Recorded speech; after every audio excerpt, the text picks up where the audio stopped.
तो अशोक चौधरी का कार्यकाल बहुत बढ़िया था, लेकिन उसके बाद अशोक चौधरी ने देखा था कि हम ना खेलम ना खेले दें, पिच का भंडोल करके खोद के चले गए पिच, जिस पर कोई बैटिंग करना।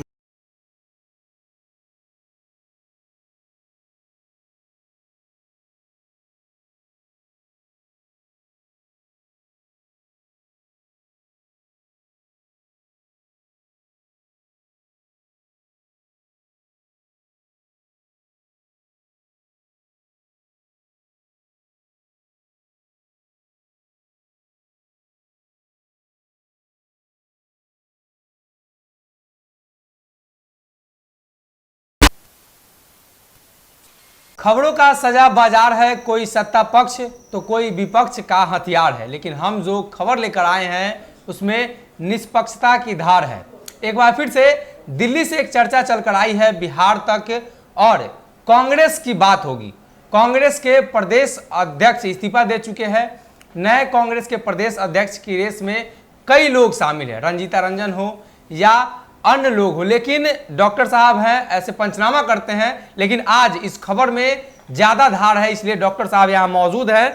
चलते हैं डॉक्टर साहब के पास। डॉक्टर साहब, आप विशिष्ट अतिथि के रूप में इस शो में आए हैं, तो आज किस तरह का इस खबर का माहौल रहेगा?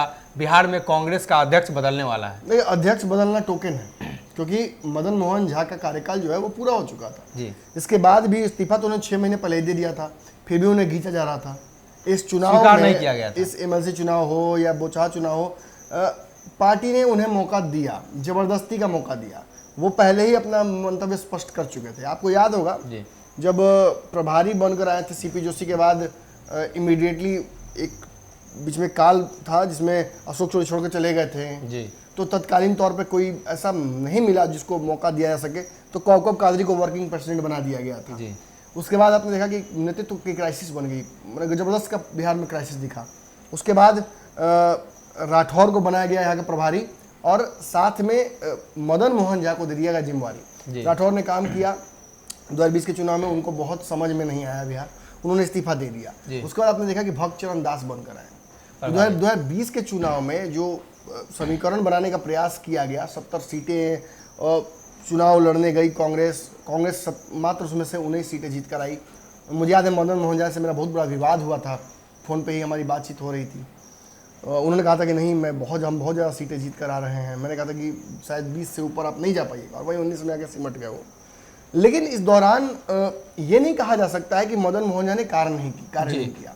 जिस वक्त जिस दौर में था कांग्रेस, 27 विधायक थे कांग्रेस के, अशोक चौधरी रातों रात जो हटे, तो वो केवल हटे नहीं, उन्होंने कांग्रेस को डैमेज कर दिया। वो तो विधायकों का एक बड़ा हिस्सा लेके जाने वाले थे, लेकिन कई विधायक, चूंकि दल बदल का कानून लागू रहता है, कई विधायक तैयार नहीं हो पाए, तो कुछ विधायकों की वजह से मामला रुक गया था, और सारे एमएलसी को तोड़ के लेके चले गए जी। सैकड़ों की संख्या में कार्यकर्ता भी थे जी। ये सब कुछ क्यों हुआ? ये सब कुछ ओवरनाइट हुआ, कांग्रेस की नीतियों की वजह से हुआ, अशोक चौधरी के कहा जाता स्वार्थ की वजह से हुआ। और जब ये हुआ तो रातों रात कांग्रेस को बिहार में क्राइसिस के दौर से गुजरना पड़ा जी। कोई नेतृत्व करने के लिए तैयार नहीं था। सभी को पता था कि पार्टी कभी भी टूट सकती है। अशोक चौधरी का इस पार्टी के एक विधायक से व्यक्तिगत बढ़िया संबंध है जी। और आपने देखा कि बाद में सुदर्शन छोड़ के चले गए हैं। कई विधायक आज भी देखिएगा आप, चाहे बक्सर के विधायक हो मुन्ना तिवारी, ये कोई विधायक हो, ये आज भी आप देखिए, बंटी चौधरी जो चुनाव हारे हैं वो भी लगातार अशोक चौधरी के साथ घूमते थे तो एक मतलब अशोक चौधरी के आसपास का ऑरा बना रहा। और ये आज भी चर्चा होती है कि अशोक चौधरी जदयू में कभी भी चाहेंगे तो कांग्रेस के विधायकों को तोड़कर ले जा सकते हैं, बस वो संख्या 19-20 रह जा रही है। तो अशोक चौधरी का कार्यकाल बहुत बढ़िया था, लेकिन उसके बाद अशोक चौधरी ने देखा था कि हम ना खेले दें, पिच का भंडोल करके खोद के चले गए पिच, जिस पर कोई बैटिंग करना नहीं चाहेगा। बहुत मुश्किल दौर से गुजर रहा था कांग्रेस। और फिर जो एलन मिश्रा का दौर था जिसमें कांग्रेस बहुत मजबूत थी, उस दौर की वापसी के लिए एक बार फिर से बहुत ट्राइड एंड टेस्टेड खानदानी कांग्रेसी मदन मोहन झा को मौका दिया गया जी। मदन मोहन झा का नाम पहले से चल रहा था, लेकिन इस बार उनको मौका देकर पार्टी ने बहुत सेफ खेला था। ऐसे व्यक्ति को दे दिया जो कि बहुत डिप्लोमेटिकली सबके साथ सही रहते हैं जी। काम भी बहुत उन्होंने किया, लेकिन अनफॉर्चुनेटली मैं आपको बार बार कह रहा हूँ कि वो पिच खोद देने की वजह से कांग्रेस का बिहार में जड़ में नमक डाल दिया था अशोक चौधरी जाते जाते। और उसको रिवाइव करके 19 विधायक भी अगर कांग्रेस आज जिंदा बिहार में रखे हुए हैं तो मैं इसे बहुत बेहतर रिजल्ट कहूँगा। ये खराब रिजल्ट नहीं है। हाँ, इसका प्रतिफल ये हुआ कि तेजस्वी यादव मुख्यमंत्री नहीं बन पाए। कांग्रेस 70 सीटों के साथ न्याय नहीं कर पाई, तेजस्वी मुख्यमंत्री नहीं बन पाए। उसका एक मन में भाव हमेशा तेजस्वी यादव का रहा कि कांग्रेस 70 सीटों लायक नहीं है। फिर आपने देखा कि जो उपचुनाव की 2 सीटें थी, तारकपुर कुशेश्वर, एक सीट तो कांग्रेस का दावा था जी, फिर भी राजद ने उन्हें नहीं दिया। इसके बाद भक्तचरण दास ने बहुत बड़ा एक एपिसोड हुआ उनके लालू यादव और तेजस्वी यादव के बीच में। जी, इतने बयान है कि मैं उन बयानों की चर्चा नहीं करूंगा, लेकिन अंततः ये हुआ कि महागठबंधन से कांग्रेस बाहर हुई और दोनों सीटों पर राजद चुनाव लड़ी, हारी भी। जी, कांग्रेस ने राजद का ही उल्टा कहा सकता है कि डैमेज वहाँ किया।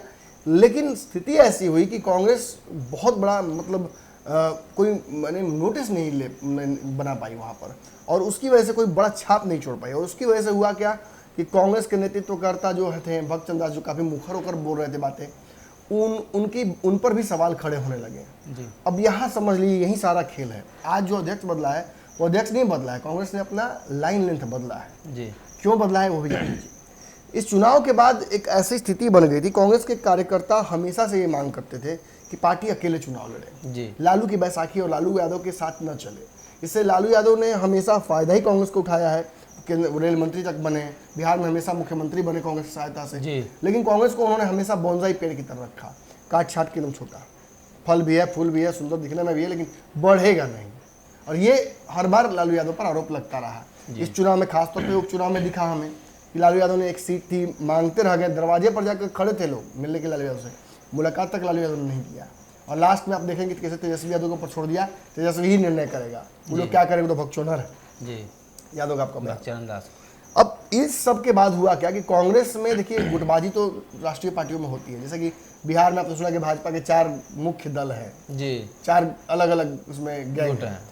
वैसे ही कांग्रेस में 18-19 गुट है। कोई प्रेमचंद मिश्रा जी के साथ है, कोई अखिलेश सिंह के साथ है, कोई किसी और विजय शंकर दुबे के साथ है, कोई राजेश राम के साथ है, कोई अशोक राम के साथ है, कोई पप्पू यादव के साथ है, कोई लालू यादव के साथ है। ये पूरा समीकरण कांग्रेस का बना हुआ है पहले से, और इसमें कोई भी अब तक अध्यक्ष सेंधमारी नहीं कर पाया है।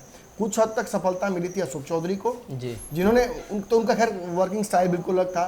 वो जाकर शीर्ष नेतृत्व को कन्विंस कर देते थे कि आप मुझे ताकत दीजिए, और उस ताकत को प्रैक्टिस भी करते थे। जी, अब ये बातें चूंकि उन्होंने काम बिगाड़ दिया जाते जाते, तो वो कभी भी खुला जो कहा सकता ना कि अवसर मिला नहीं मदन मोहन झा को, जी, और मदन मोहन झा कभी खुल कर फैसला नहीं ले पाए। लेकिन भक्तचरण दास ने जब फैसला किया कि वो अलग होकर लड़ना चाहते हैं, तो इन्होंने मदन मोहन झा ने भी उसी लाइन लेंथ को पकड़ा, जी, और सपोर्ट किया। कांग्रेस की कार्यकर्ताओं की भावनाओं को समझते हुए लालू यादव से अलग होने के लेकर इन्होंने अंतिम फैसला ले लिया। जी, और वो फैसला लेकर ये और भक्तचरण दास दोनों मुझे लगता है कि एक बहुत बड़ा हिस्सा जो कांग्रेस का, जो लालू यादव में इत्तेफाक रखता है, उसके कोप का भाजन बने। जी, देखिए, आप जब तय कर लीजिएगा अपने पिता को छोड़कर कि मैं अपने दम पर अपना जीवन चलाऊंगा, तो कठिनाइयां होंगी ना। जी, लेकिन स्वावलंबी बनने का पहला तो स्टेप यही है कि आप पहले जो सहारे से चल रहे हैं उस सहारे को छोड़िए। बिहार में कांग्रेस एमएलसी चुनाव में एक ही सीट जीत पाई। एक सीट आप हम जानते हैं कि कितनी बड़ी सीट है, जी, हमें वो एक सीट भी उम्मीद नहीं थी कांग्रेस से, जी, कांग्रेस जीत कर आई, तो कांग्रेस माइनस नहीं प्लस हुई है। दूसरी बात, उपचुनाव में दोनों सीट पर कांग्रेस का प्रदर्शन बिल्कुल अच्छा नहीं था, जी, जी, जिसका केवल खामियाजा अगर आप सोचते हैं कि मदन मोहन झा और भक्तचरण दास को भुगतना चाहिए, तो आप गलत हैं। बिहार में किस किस को उतारा गया था? सारे दिग्गज नेताओं को उतारा गया था। जी। कन्हैया कुमार अब तक बिहार में क्या किए हैं बताइए आप? कांग्रेस में जब कन्हैया कुमार आए थे तो उन्हें लगा था कि मतलब बिहार में रिवाइव कर देंगे। कांग्रेस बिहार से गायब ही होगा। बिहार में उनको रहने कहाँ दे रही है कांग्रेस? या तो वो रहना नहीं चाहते या बिहार में कांग्रेस नहीं रहना चाहती है। इनके पास नेता है, इनके पास कार्यकर्ता है, इनके पास सब कुछ है, हर जिले में कार्यालय है बिहार के। जी, जी, फिर भी अलग अलग जिलाध्यक्ष जिनकी ताकत कहा जाता है कि उस जिले के में माने डीएमएसपी के बराबर होती है कांग्रेस के जी, जिलाध्यक्षों जी, की, फिर भी अपनी ताकत को इस्तेमाल नहीं कर पा रही है। जब भी कांग्रेस का सदस्यता अभियान होता है तो बड़ा बड़ा माने बक्सा में पैसा भर के आप फार्म भर के जाता है। इतने कार्यकर्ता बना रहे हैं, वोट काहे नहीं मिल रहा है? मतलब कहीं ना कहीं आपके डीएनए में ही प्रॉब्लम हो गई है, जी, कहीं ना कहीं समस्याएं आप पकड़ नहीं पा रहे हैं। जड़ में है। आपके कार्यकर्ता नहीं बन रहे हैं बल्कि खाना पूर्ति हो रही है। जी, अब जब आप ऑब्जर्वर बन के आते हैं, फलाना बन के आते हैं, कोई गुजरात से आता है, कोई छत्तीसगढ़ से आता है, बिहार समझ में आता ही नहीं है। बिहार का ट्रीटमेंट बिल्कुल अलग है, और ये समस्याएं होती हैं। प्रभारी बार बार डिस्टर्ब करते हैं अध्यक्ष को, जबरदस्ती थोपते हैं कि नहीं ये बोल रहा है कि केंद्रीय नेतृत्व तो ऐसे ही इस तरह से चलना चाहिए। जी, और इस वजह से होता क्या है कि एकदम पेशो पेश हो जाता है, कार्यकर्ताओं को शुद्ध मैसेज नहीं जा पाता है कि क्या करना है, जी, और उसकी वजह से रिजल्ट होता है। कांग्रेस का एक बड़ा हिस्सा सवर्णों का जो छोटा छटक कर बैठा हुआ है, स्लीपर सेल बना हुआ है, उसको भी कहीं ना कहीं समझाने की आवश्यकता है। कांग्रेस अगर चाहे तो उन वोटर्स को वापस ला सकती है, लेकिन उसके लिए जमीन पर उतरना पड़ेगा। अशोक चौधरी की तरफ पदयात्राएं करनी होंगी, यहाँ से लेके चंपारण तक जाना होगा, गया कैसे कैसे घूम के पूरा बिहार वो किया था उन्होंने जी। देखिए मदन मोहन झा ने भी कोशिश की है, लेकिन अब आप असली जगह पे आ जाइए। पप्पू यादव का सपोर्ट आप यादव तारापुर में मिला जी। प्रत्याशी को लेकर पप्पू यादव बहुत एक्टिव भी थे और ये भी खबर आई थी कि पप्पू यादव अपना विलय कांग्रेस में कर सकते हैं जी। लेकिन मैं आपको बताता हूँ, उपचुनाव के रिजल्ट के बाद कांग्रेस का वो हिस्सा जो चाहता था कि नहीं हम महागठबंधन का हिस्सा बने रहें, लालू यादव के साथ रहें, वो काफ़ी प्रभावी हुआ और उसने दिल्ली में मैसेज पहुंचाया कि अध्यक्ष और जो प्रभारी हैं इन दोनों ने मिट्टी पलीत कर दी कांग्रेस की। हमें महागठबंधन में हम रहते तो हम बेहतर रिजल्ट ला पाते। लेकिन यही बात है ना कि आप जब तक अकेले नहीं होइएगा, अपने दम पर नहीं होते तो कैसे आप आगे बढ़ सकते हैं। और इस मैसेज को देने की वजह से कि लालू यादव के साथ नहीं रहने पे हमें घाटा है, वहाँ पे भी कंफ्यूजन हो गया है और केंद्रीय नेतृत्व ये समझ नहीं पा रहा है कि आखिर बिहार के नेतृत्व कर किसके हाथ में दे कि वो लालू यादव से भी बेहतर करके रखे जी। आपको याद होगा कुछ दिनों पहले पप्पू यादव और मदन मोहन झा की मुलाकात हुई थी। किस बारे में मुलाकात हुई होगी, किस तरफ है मदन मोहन झा, तो स्पष्ट दिख रहा है जी। मदन मोहन झा चाहते हैं कि बिहार में नीतीश कुमार भाजपा से अलग हो जाए और नीतीश के साथ एक कोई नया समीकरण बनाने की कोशिश की जाए जी। लेकिन चूंकि भाजपा और नीतीश कुमार अलग नहीं हो रहे इतने सारे समस्याओं के बावजूद, तो ये भी मामला बढ़ता जा रहा है और कांग्रेस के विधायकों पर भी पकड़ की बात है जी। कब तक होल्ड रखिएगा। तो शीर्ष नेतृत्व को भी कंफ्यूजन हो रहा है कि भाई अगर लालू यादव साथ रहेंगे, दो चुनाव तो हमने देख लिया, बहुत अच्छा रिजल्ट नहीं आ पाया, तो अब हमें क्या करना चाहिए। तो देखिए भाई यहीं पे कहीं ना कहीं जोड़ घटाव है। सवर्णों को मौका मिल चुका है जी। अब दलित समाज से किसी को मौका देने की बात आ रही है। खबर तो बहुत सारे लोगों का नाम चल रहा है, अशोक राम, राजेश राम, विजय शंकर दुबे, यहाँ तक कि पप्पू यादव की जो धर्मपत्नी मीरा कुमार, उनका नाम चल रहा है, मीरा कुमार जी का भी नाम चल रहा है, रंजन का नाम चल रहा है। लेकिन आप एक बात जान लीजिए, मीरा कुमार तो शायद पहले भी उनको ऑफर हुआ तो उन्होंने एक्सेप्ट नहीं किया था। मुझे लगता है इस बार राजेश राम का नाम कंफर्म होगा। कोढ़ा के शायद विधायक है, कोढ़ा या कदवा के विधायक है, मुझे याद नहीं पड़ रहा एग्जैक्टली। तो राजेश राम 2015 में जीत कर आए थे अशोक चौधरी का जो कार्यकाल था उसमें, और फिर 2020 में वो चुनाव हार गए थे जी। दलित समाज से आते हैं, उन्होंने दलित जो समाज है उसको वहाँ पर एकजुट भी किया था कांग्रेस में, मुझे याद है। लेकिन बड़ा जिम्मेवारी ये है कि इनको लालू यादव के समक्ष और तेजस्वी यादव से जोड़ घटाव करने के लिए रखा जाएगा। देखिए आप एक बात समझ लीजिए, अब तेजस्वी यादव भूमिहारों को साथ लेकर चलने की बात कर रहे हैं, ब्राह्मणों को साथ लेकर चलने की बात है, राजपूत ऑलरेडी उनके साथ हैं, तो कहीं ना कहीं अब कांग्रेस क्या लेकर जाएगी वहाँ जी। कांग्रेस सवर्णों को लेकर जाती थी पहले कि लालू यादव के तरफ हम वोट डिलीवर कराएंगे, अब तो उसके पास वो भी नहीं है कहने के लिए। ऐसे में दलित चेहरे को सामने लाकर जो अशोक चौधरी के साथ लाकर किया गया था वो करने का प्रयास कांग्रेस करेगी। और आप मान कर चलिए कि देखिए अध्यक्ष नहीं बदल रहा है जी, बल्कि कांग्रेस यहाँ लाइन लेंथ बदल रही है अपना। कांग्रेस अब पप्पू यादव या और किसी विकल्प की तरफ जाने को लेकर बहुत आसान्वित नहीं है। बैक टू पवेलियन, फिर महागठबंधन की तरफ कांग्रेस जाएगी जी। मदन मोहन झा को हटाकर राजेश राम या अन्य किसी को बनाने का मकसद ही कांग्रेस का वही है कि अब लालू यादव साथ फिर से पैचअप करके बिहार में जो एक समीकरण बन पाया था चुनाव में, उस समीकरण पर काम करना, मजबूत करने को चाहिए जी। हाँ, कांग्रेस को लेकर लगातार चर्चाएं हो रही है। मदन मोहन झा 6 महीने पहले इस्तीफा की पेशकश कर चुके थे, उन्होंने दे भी दिया था लेकिन एक्सेप्ट नहीं हुआ था, अब एक्सेप्ट हुआ है। नए अध्यक्ष की रेस में राजेश राम शामिल है।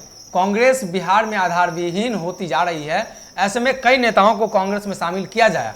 लेकिन पप्पू यादव की बात करें तो पप्पू यादव को भी लाने की कवायद तेज हुई थी, लेकिन ऐन मौके पर वो काम नहीं हो पाया। लेकिन पप्पू यादव और कांग्रेस के बीच का जो रिश्ता है काफ़ी मधुर है। पप्पू यादव की पत्नी कांग्रेस की नेत्री हैं, तो ऐसे में कयास ये लगाए जा रहे थे कि पप्पू यादव एक बार फिर से बिहार कांग्रेस का कमान संभाल सकते हैं। लेकिन ऐन मौके पर अब कांग्रेस ने सीधे तौर पर अपना लाइन लेंथ बदला है और राजद के तरफ हाथ बढ़ाया है। मधुर संबंध अगर राजद के साथ होंगे तो कांग्रेस का बिहार में चल पाना संभव होगा। हालांकि लालू प्रसाद यादव के साथ कांग्रेस जब चली है, कहीं ना कहीं कांग्रेस को घाटा भी हुआ है, लेकिन फायदा भी हुआ है, ये देखकर भी चला जाना चाहिए। ऐसे में कांग्रेस का नेतृत्व परिवर्तन बिहार में एक बार फिर से होने वाला है और इस नेतृत्व के बाद क्या कांग्रेस फिर से अपनी खोई हुई जनाधार को वापस ला पाती है या फिर से एक बार कांग्रेस की स्थिति वैसे ही रहेगी, ये तो भविष्य में पता चलेगा। फिलहाल के लिए इस खबर में इतना। अगर ये वीडियो पसंद आई और वह बिहार के राजनीति और बिहारियत से सरोकार रखेनी तो सब्सक्राइब बटन दबा के चैनल के सब्सक्राइब कर ली। ओजे एगो घंटी बा, ओकरा बटन दबा देला से कुल सटीक और मारक खबर रुआ मुफ्त में मिल जाई। अगर रुआ पत्रकारिता के हमनी के नया प्रयोग में सहयोग कर चाहतानी तो ज्वाइन बटन दबा दी। पेटीएम नंबर नोट कर ली 9386816700। धन्यवाद।